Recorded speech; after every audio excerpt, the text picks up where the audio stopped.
The plane touched down smoothly, but inside Logan Carter, everything was in turmoil. After years of serving in the military, he was finally coming home.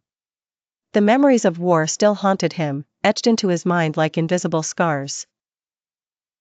He knew he would have to readjust, to learn how to live away from the battlefield, but he never imagined that the most unexpected change would happen that very night. As he stepped out of the airport, the city scent hit him hard: hot asphalt, gasoline, and a touch of nostalgia. The last time he had been here, he was a different man. Now, he carried the weight of experiences that few would understand. His first stop was a discreet bar in the city center. He needed a moment to himself before facing the empty house, before confronting the silence he feared so much. That's when he saw her. She was sitting alone at the bar, absent-mindedly swirling a glass of whiskey between her fingers. Her hair cascaded in soft waves over her shoulders, and her eyes shimmered under the warm amber light of the room. Logan couldn't explain it, but he felt a pull in his chest, something instinctive, primal. "Mind if I sit?" he asked, his voice low but firm. She lifted her eyes to him and gave a slight smile, as if she already knew he would end up there. "Go ahead." He ordered a glass of bourbon and observed her from the corner of his eye.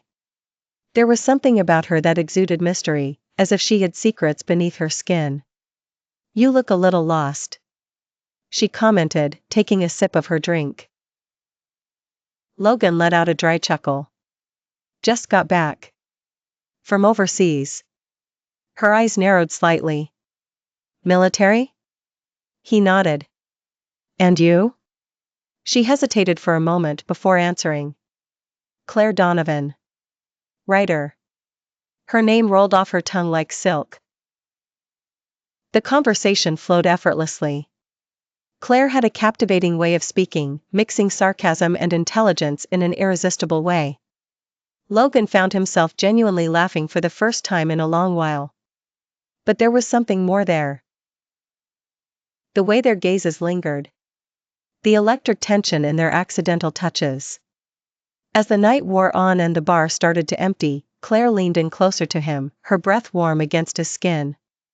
"Do you want to continue this conversation somewhere else?" Logan knew, at that moment, that he was lost. Claire's hotel room was small but luxurious. As soon as the door closed, the air between them grew heavy, thick with unspoken desire. She didn't waste time. She grabbed Logan by the shirt, her lips crashing against his. He matched her intensity, his hands roaming over every curve of her body, feeling the heat beneath the thin fabric of her blouse, which was quickly discarded. "God," she gasped against his lips as he slid his hands down her back, pulling her closer. Their bodies molded together like puzzle pieces that had always meant to fit. Clothes were discarded in a rush, as if fabric was an unnecessary barrier between them. When they finally collapsed onto the bed, Claire arched under Logan's firm touch. His body bore the marks of battles fought, scars that told stories he never dared to share. But there, in her arms, he wasn't just a soldier. He was a man.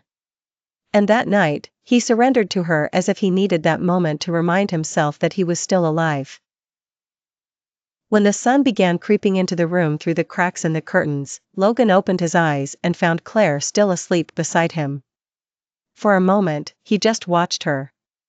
Her chest rose and fell in a peaceful rhythm, lips slightly parted. He shouldn't feel this. He shouldn't want more than just that night. But he did. Claire stirred lazily before opening her eyes and finding him watching her. A slow smile spread across her lips. "Are you analyzing me?" He smirked. "Maybe." She stretched, the sheet sliding down her bare skin. Logan felt his body react instantly. "If it's that kind of analysis, I think we should repeat the experiment," Claire murmured, pulling him into a slow, teasing kiss.